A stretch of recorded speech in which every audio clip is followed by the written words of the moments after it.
ಮಲೆನಾಡಿನಲ್ಲಿ ಮಳೆರಾಯ ಧಾರಾಕಾರವಾಗಿ ಅಬ್ಬರಿಸಿದ್ದು ಅನೇಕ ಡ್ಯಾಂಗಳು ಭರ್ತಿಯಾಗಿ ರೈತರಲ್ಲಿ ಸಂತಸ ಮೂಡಿಸಿದರೆ ಇನ್ನೂ ಅನೇಕ ಕಡೆಯಲ್ಲಿ ಪ್ರವಾಹ ಸೃಷ್ಟಿಯಾಗಿ ನದಿ ತೀರದ ಮನೆಗಳಿಗೆ ನೀರು ನುಗ್ಗಿ ಅನೇಕ ಮನೆಗಳು ನೆಲಸಮವಾಗಿ ಜನರಲ್ಲಿ ಆತಂಕ ಕೂಡ ಸೃಷ್ಟಿಯಾಗಿತ್ತು. ಆದರೆ 2-3 ದಿನದಿಂದ ಮಳೆ ಕಡಿಮೆಯಾಗಿದ್ದು ಜನರು ನೆಮ್ಮದಿಯ ನಿಟ್ಟುಸಿರು ಬಿಟ್ಟಿದ್ದಾರೆ. ಇಂದಿನ ಮಳೆಯ ಪ್ರಮಾಣ ನೋಡೋದಾದ್ರೆ ಸಾವೆಹಕ್ಲಿನಲ್ಲಿ 34 ಮಿಲಿಮೀಟರ್ನಷ್ಟು ಮಳೆಯಾಗಿದೆ. ಹುಲಿಕಲ್ನಲ್ಲಿ 39 ಮಿಲಿಮೀಟರ್, ಮಾಸ್ತಿಕಟ್ಟೆಯಲ್ಲಿ 27 ಮಿಲಿಮೀಟರ್, ಚಕ್ರಾದಲ್ಲಿ 38 ಮಿಲಿಮೀಟರ್, ಯಡಿಯೂರಿನಲ್ಲಿ 24 ಮಿಲಿಮೀಟರ್ನಷ್ಟು ಮಳೆಯಾಗಿದೆ.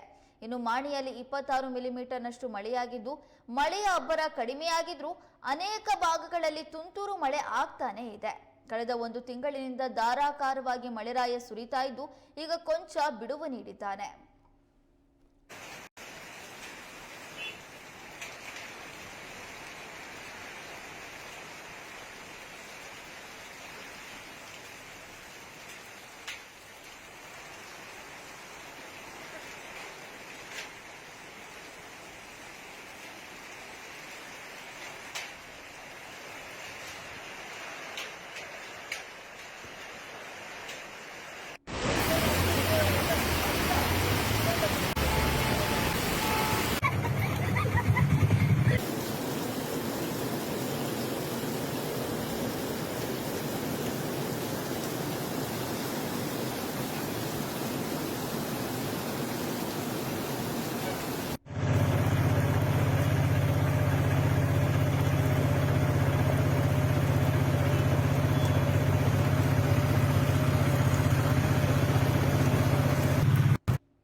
ಮಲೆನಾಡಿನಲ್ಲಿ ಮಳೆಯ ಪ್ರಮಾಣ ಕಡಿಮೆಯಾಗಿದೆ. ಕಳೆದ ಕೆಲವು ದಿನಗಳ ಹಿಂದೆ 115, 120, 250 ಮಿಲಿಮೀಟರ್ನಷ್ಟು ಮಳೆ ಸುರಿತಾ ಇದ್ದಂತಹ ಹೊಸನಗರದ ಕೆಲವು ಪ್ರದೇಶಗಳಲ್ಲಿ ಈಗ 20 ಮಿಲಿಮೀಟರ್, 30 ಮಿಲಿಮೀಟರ್ನಷ್ಟು ಮಳೆಯಾಗ್ತಾ ಇದೆ.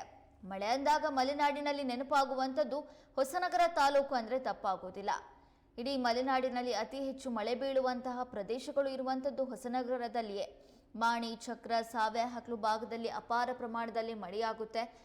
ಆದರೆ ಈಗ ಕಳೆದ ಕೆಲವು ದಿನಗಳಿಂದ ಮಳೆಯ ಪ್ರಮಾಣ ತಗ್ಗಿರೋದ್ರಿಂದ ಸದ್ಯ ಹುಲಿಕಲ್, ಯಡಿಯೂರು, ಮಾಸ್ತಿಕಟ್ಟೆ ಭಾಗದಲ್ಲಿಯೂ ಮಳೆಯ ಪ್ರಮಾಣ ಗಣನೀಯವಾಗಿ ಇಳಿಕೆ ಕಂಡು ಬಂದಿದೆ. 250, 260 ಮಿಲಿಮೀಟರ್ನಷ್ಟು ಮಳೆಯಾಗ್ತಾ ಇದ್ದಂತಹ ಹುಲಿಕಲ್, ಯಡಿಯೂರಿನಲ್ಲಿ ಇದೀಗ 27, 38, 30 ಮಿಲಿಮೀಟರ್ನಷ್ಟು ಮಳೆಯಾಗ್ತಾ ಇದೆ. ಆದರೆ ಇದರ ಮಧ್ಯದಲ್ಲಿ ಹವಾಮಾನ ಇಲಾಖೆ ಮತ್ತೆ ಮಳೆ ಅಲರ್ಟ್ ಅನ್ನು ನೀಡಿರೋದ್ರಿಂದ ಜನರಲ್ಲಿ ಮತ್ತೆ ಆತಂಕ ಮನೆ ಮಾಡಿದೆ.